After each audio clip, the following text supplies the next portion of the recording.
Good evening. Corporal punishment, जब हम बच्चे के ऊपर हाथ उठाते हैं तो हम बच्चे को एक फिजिकल पेन इस पर इन्फ्लिक्ट कर रहे होते हैं। लेकिन जब बच्चे के ऊपर फिजिकल पेन इन्फ्लिक्ट कर रहे होते हैं तो उसके क्या मायने होते हैं। मैं फिजिकल पनिशमेंट के डेड अगेंस्ट में हूँ, और अगर मैं फिजिकल पनिशमेंट ही देना है तो कैसे देना है, इस पर बात करते हैं। और पहले हम समझते हैं कि फिजिकल पनिशमेंट से होता क्या है।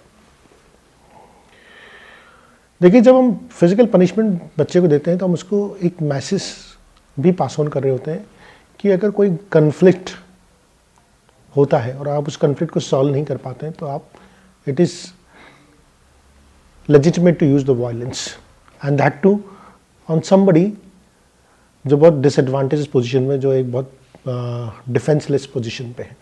बिकॉज अगर कोई पेरेंट अपने बच्चे के ऊपर हाथ उठाता है तो बच्चे की नज़र में वो पेरेंट एक केयर टेकर है।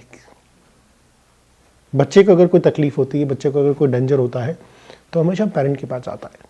लेकिन अगर वही पेरेंट बच्चे की लाइफ में डेंजर पैदा करता है, वही पेरेंट बच्चे की लाइफ में डेंजर पैदा करता है, तो बच्चे के ब्रेन में दो कॉन्ट्राडिक्टरी सिग्नल्स आते हैं। उसको समझ में नहीं आता है कि ये तो मेरा केयर टेकर है, इसके पास तो मुझे डेंजर की केस में जाना है। जब भी मुझे कोई इनसिक्योरिटी लगती है, जब भी मुझे कोई खतरा लगता है, मुझे इसके पास जाना है। और यही पर्सन अगर मुझे डेंजर देगा तो बच्चा कहाँ जाएगा। ऐसे बच्चों के ब्रेन डेवलपमेंट पे बहुत ज़्यादा नेगेटिव असर पड़ता है। So physical punishment brain development पे बहुत ज़्यादा नेगेटिव असर डालता है। दूसरी बात, जहाँ पर पेरेंट्स कंटिन्यूसली फाइट करते रहते हैं अपने बच्चे के सामने और बच्चा कुछ नहीं कर पाता, वो भी एक ऐसी सिचुएशन होती है जहाँ पर बच्चे के ब्रेन डेवलपमेंट पे बहुत ज़्यादा नेगेटिव इफेक्ट पड़ता है। ऑब्वियसली बहुत इंपॉर्टेंट क्वेश्चन आता है कि how do we react.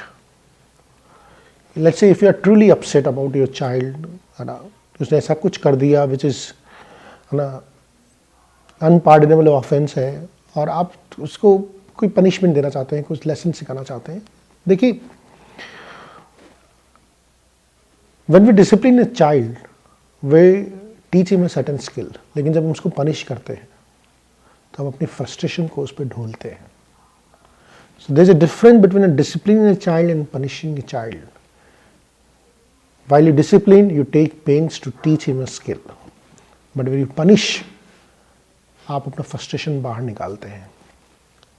So how do we resolve? Now this is a situation which हम सब देखते हैं। मेरे साथ बहुत सारे काउंसलिंग के केसेस आते हैं कि सर बच्चा मेरी बात नहीं मानता, तो एक बार बोलती हूँ, दो बार बोलती हूँ, फिर मेरा हाथ उठ जाता है। और फिर हाथ उठ जाता है तो फिर हमें अपनी बॉडी लैंग्वेज पे कंट्रोल नहीं रहता, हमें अपने फिजिकल कंट्रोल नहीं होता, हम हाथ पाँव हमारे कांपना शुरू कर देते हैं, फूलना शुरू कर देते हैं, और कई बार हम बच्चे को बॉडीली हार्म कर देते हैं। और कई बार ऐसी चूँकि हम गुस्से में मारते हैं तो हमारा कंट्रोल नहीं होता, तो बच्चे के कई बार है ना, कान आप झपट मार रहे हैं और आप उसके कान पे जोर से लग गया, फिर कान से खून आना शुरू हो गया। आई सी द पेरेंट्स जो अपने बच्चे को मारते हैं गुस्से में और उसके बाद उसके हाथ जोड़ के उसे माफ़ी मांगते हैं। पर वाई टू गो इन सच अ वे। एक छोटी सी गाइडलाइन मैं यहाँ पे देना चाहता हूँ। If you are really upset, if you are really annoyed with your child about something, take a 1 minute break, take a 1 minute deep breath, ask yourself 2 questions. Ask yourself 2 questions, and the first question is, क्या बच्चे को पता था कि ऐसा करने पे उसके साथ पनिशमेंट मिलेगा? पहला क्वेश्चन। क्योंकि आपका जो पनिशमेंट होना चाहिए वो प्रेडिक्टेबल होना चाहिए, it should not be unpredictable. उसमें एक पैटर्न होना चाहिए ताकि बच्चे को भी पता हो कि आप उसके साथ क्या करने वाले हैं। प्रॉब्लम उन पेरेंट्स के साथ होती है जिनका बिहेवियर बड़ा अनप्रेडिक्टेबल होता है, जिनका पनिशमेंट का तरीका बहुत अनप्रेडिक्टेबल होता है। The first question is, did the child know if such thing happens, this will be the punishment? And the second question, which is the most critical, most important question is, आप जब उसकी as के थे तो क्या आप ये करते थे? और हम सब अपने बचपन में हमने बहुत मस्तियाँ करी है, ठीक है ना, हमने बड़ों की बात नहीं मानी है, अलग अलग सब काम किए हुए हैं हमने।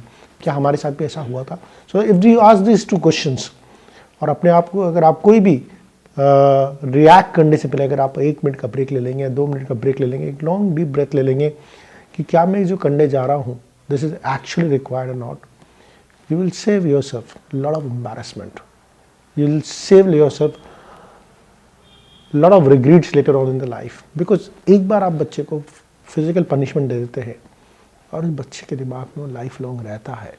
और इनफैक्ट अगर ये फिजिकल पनिशमेंट पब्लिकली होता है तो उसके दिमाग में एक परमानेंट इमेज बन जाती है। So in the end I just से